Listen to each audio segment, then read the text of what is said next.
Hi friends, welcome back to our channel simple cook book. ఈరోజు మనం ఈ వీడియోలో మసాలా మ్యాక్రోనీని ఎలా ప్రిపేర్ చేసుకోవాలో చూద్దాం. ఈ మసాలా మ్యాక్రోనీ అనేది చాలా టేస్టీగా ఉంటుంది అండ్ సింపుల్ ప్రాసెస్ కూడా. ఈ మసాలా మ్యాక్రోనీ ఇంట్లోనే ఈజీగా ఎలా ప్రిపేర్ చేసుకోవాలో చూద్దాం. ఇది మనం ఈవినింగ్ టైంలో పిల్లలకి స్నాక్స్గా చేసి పెడితే ఎంతో ఇష్టంగా తింటారు. ఇప్పుడు అది ఎలా ప్రిపేర్ చేసుకోవాలో ఈ వీడియోలో చూద్దాం. ముందుగా ఒక బౌల్ తీసుకొని అందులో 3 కప్స్ వాటర్ని తీసుకోవాలి. అందులో 1 table spoon salt, 1 table spoon ఆయిల్ని వేసి వాటర్ని బాగా మరగనివ్వాలి. ఈ వాటర్ బాగా బాయిల్ అయ్యేలోపు మనం మసాలా పాస్తాకు కావాల్సిన పదార్థాలను చూద్దాం. 2 cups macaroni, half cup sweet corn, half cup carrot, capsicum half cup, onion half cup, tomato half cup, వీటన్ని కట్ చేసి పక్కన పెట్టుకోవాలి.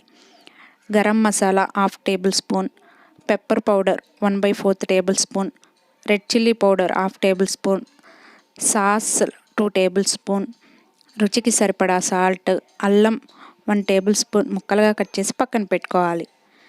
వెల్లుల్లి 1 టేబుల్ స్పూన్ ముక్కలుగా కట్ చేసి పక్కన పెట్టుకోవాలి. ఇప్పుడు వాటర్ బాగా బాయిల్ అయ్యాయండి. మనం ముందుగా తీసి పెట్టుకున్న మ్యాక్రోనీని ఇందులో యాడ్ చేసుకొని 2 to 3 minutes బాగా ఉడికించుకోవాలి. ఇప్పుడు మనం ఉడికాయో లేదో చెక్ చేసుకోవాలి. చూడండి, మ్యాక్రోనీ పట్టుకుంటే అలా వంగిపోయే విధంగా ఉన్నప్పుడు మ్యాక్రోనీ మనకు బాగా ఉడికినట్లు. ఇప్పుడు వాటర్ని మొత్తాన్ని బాగా వడకట్టుకోవాలి.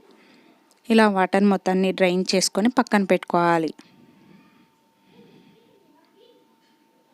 ఇప్పుడు స్టవ్ వెలిగించి దాని మీద ప్యాన్ పెట్టి అందులో మనం 2 to 3 టేబుల్ స్పూన్ ఆయిల్ని వేసుకోవాలి. ఆయిల్ కొద్దిగా హీట్ అయిన తర్వాత మనం ముందుగా కట్ చేసి పెట్టుకున్న అల్లం వెల్లుల్లి ముక్కలను యాడ్ చేసుకోవాలి.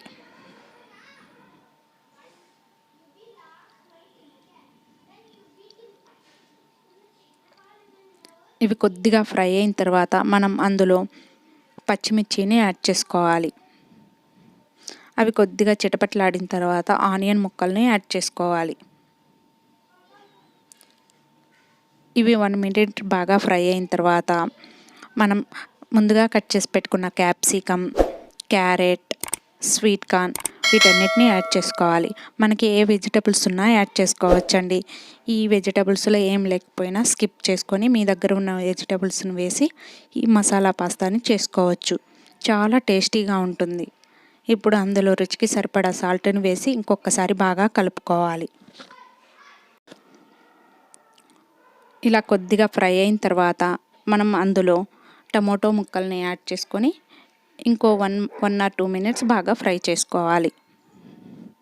ఇలా మొత్తం బాగా ఫ్రై అయిన తర్వాత మనం అందులో మసాలాలను యాడ్ చేసుకోవాలి. గరం మసాలా, పెప్పర్ పౌడర్, కారం వీటన్నిటిని యాడ్ చేసుకొని 1 or 2 minutes బాగా కలుపుకోవాలి. ఈ మసాలాలు మొత్తం వెజిటబుల్స్కి పట్టి చాలా టేస్టీగా ఉంటుందండి. ఇప్పుడు మనం అందులో రెడ్ చిల్లీ సాస్ని, టమోటో సాస్ని యాడ్ చేసి ఆ సాస్ మొత్తం వెజిటబుల్స్కి పట్టే విధంగా 2 to 3 minutes బాగా కలుపుకోవాలి. ఈ సాస్ మొత్తం వెజిటబుల్స్కి పట్టిన తర్వాత మనం ముందుగా ఉడికించి పెట్టుకున్న మ్యాక్రోనీ ఉంది కదండి, ఆ మ్యాక్రోనీని ఇందులో యాడ్ చేసుకోవాలి. ఇలా మ్యాక్రోనీని మొత్తాన్ని యాడ్ చేసుకొని బాగా కలుపుకోవాలి. ఈ మసాలా వెజిటబుల్స్ మొత్తం మ్యాక్రోనీకి పట్టాలండి. బాగా కలుపుకొని 1 or 2 minutes మీడియం ఫ్లేమ్లో పెట్టి ఉడికించుకోవాలి. ఆ మసాలాలు, ఆ వెజిటబుల్ మొత్తం మసాలాకు పట్టేసి చాలా టేస్టీగా ఉంటుంది. ఈ మసాలా పాస్తాని మీరు కూడా ఇంట్లో ట్రై చేసి ఎలా వచ్చిందో కామెంట్ చేయండి. ఈ వీడియో మీకు నచ్చినట్లయితే లైక్ అండ్ షేర్ చేయండి. ఇలాంటి మంచి రెసిపీస్ కోసం మా ఛానల్ని సబ్స్క్రైబ్ చేసుకొని పక్కనే ఉన్న బెల్ ఐకాన్ని క్లిక్ చేయండి. Thank you.